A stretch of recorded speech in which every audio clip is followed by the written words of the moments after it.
Hello and welcome to another video by Day Night Gaming. For today's video, I want to do something a bit different from my usual format. I just want to talk to you all on a more personal level and just sort of talk about what's on my mind. So the Endwalker's expansion has been out for a while now, and we are heading towards patch 6.15. I'm sure many of you have completed all the MSQ content up until this point, and might be feeling a bit burnt out.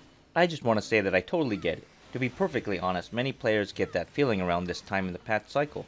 In fact, this is the area of the content patch cycle where I really start to feel the burn as well. Well, everyone is different. For me, it's this period of time where the main MSQ is finished and I'm waiting for the new relic weapon quest to start releasing. I just want to talk a little bit about what I like doing during this time and the type of mindset I try to maintain during this part of the patch cycle. First and foremost, I think it's important to try and not get so burnt out to the point where logging in feels more like work than fun. I try not to get swept up into the tedium. I never want to ask myself if I actually want to log into any game. If I have to convince myself to log in, that's when the game stops being a game for me and starts to become work. Now, one of the great things about Final Fantasy XIV is there is no daily login bonus rewards that psychologically manipulate me into thinking that I have to log in every day to claim some type of digital reward. If at any time that I feel the monotony setting in, I just avoid logging in for a few days and play something else. In fact, Yoshi P, the lead developer of FF14, encourages players to take breaks from Final Fantasy every now and then. Aside from that, I also use this time to try and do things I normally wouldn't have time to do otherwise. More laid-back activities like farming mounts, crafting random things, and just try to mix it up here and there. I won't lie, I still try to get my roulettes in here and there, but I must admit, I do miss days here and there every week. And honestly, that's okay. And if my roulettes start to feel stale, sometimes I'll mix it up and do fun things to keep it interesting. Maybe learn a new job, maybe meet someone new and help them with queue times, or maybe play without the HUD. I don't know. It's important to always keep in mind that FF14 is a game, and games are meant to be fun. When it stops being fun, maybe take a step back and try something else for a bit. There are many other games out there, many great games. If you've been following my channel for a while, you might notice the random video game reviews sprinkled in here and there. And even though FF14 is my main game, I do try to dabble here and there in other titles. It's very refreshing to dive into a new game and immerse myself into something new every now and then. And to be honest, as much as I love Final Fantasy XIV, I just can't live, eat, and breathe FF14 all day every day. I can't.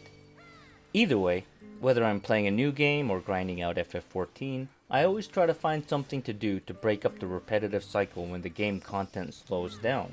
I do this when I can because once things start ramping up, especially when the relic weapon quests come out, I might be clocking in 4 to 8 hours a day, 4 to 7 days a week. So even though things are a bit slow right now, I welcome this time period. Gives me a bit of reprieve, lets me relax a little, and just take in the sights, you know? And like I said, I don't always completely take a break from 14. Sometimes I just run around and do things like I said. Sometimes I go around collecting things.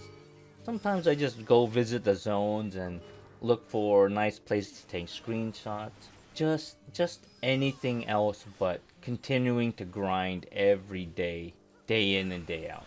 Vana'diel is a very wonderful, expansive world. The developers at Square Enix have really constructed a wonderful playground for us to adventure in. And I'm really glad.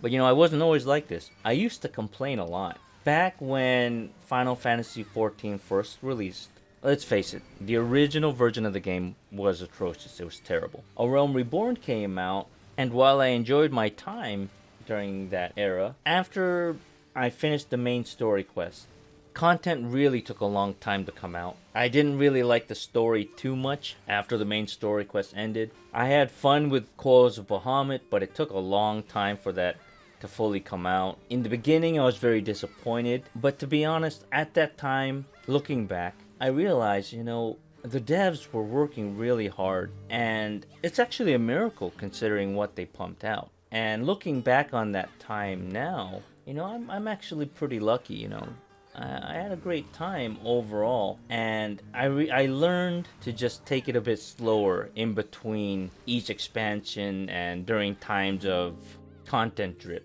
because to be honest, if we're going full bore 24/7, non-stop. It's gonna burn out no matter what. But at least during these times, I can take it slow and not feel like I'm being held back.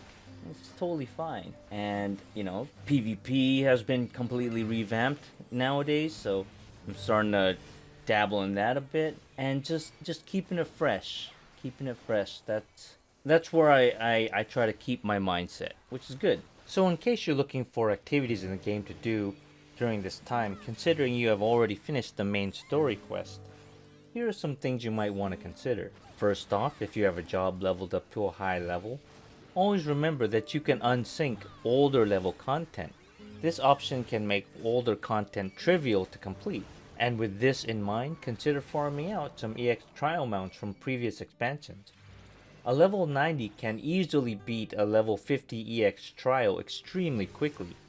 And aside from a few exceptions, there is little to no danger. Using this method, a player can solo farm out all the ARR EX trial mounts extremely quickly. On this note, if you haven't already cleared Coils of Bahamut, this also can be easily cleared. There are a few maze-like stages that you might want to look up a travel guide so you don't get lost, but all in all, it should be pretty easy to stomp out as a level 90. Another thing you might want to consider is possibly leveling up a Blue Mage. This class plays very different than any other class in the game, and it can be fun to go around collecting all the various monster spells.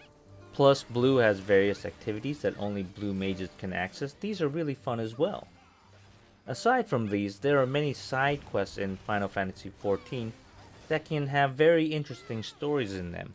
Usually when slamming out MSQ, many people tend to avoid the yellow side quests and only focus on MSQ quests as well as blue unlockable quests.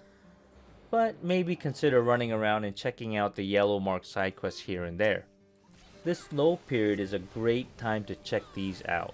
Also, if you have not already done so, there's a side quest called the Hildebrand quest. I highly recommend this quest line. Another thing you might want to consider is venturing out into the old expansion unique special zones and checking those out. Maybe farming up an old relic weapon. I don't know. There's just so much stuff out there to experience, and I highly recommend just giving it a thought and running around and adventuring a little bit beyond the normal MSQ and roulettes and all that stuff. Anyways, sorry for rambling on and on, but I just really wanted to talk to all of you outside of just video game reviews and video game guides. You know, I wanted to connect with all of you on a personal level. And regardless if this is your first video of mine that you stumbled on, or if you've been with me on my YouTube journey all this time, I want to personally thank you.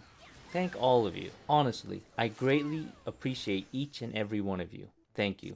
Thank you, hope you enjoyed this video, and if you did, consider hitting that thumbs up, hitting that subscribe button, and ringing that bell for future notifications on videos that I might be posting in the future. And in case you're interested in supporting the channel even more, I do have a merch website at streamlabs.com/DNGdangerous/merch. And until next time, take care, goodbye.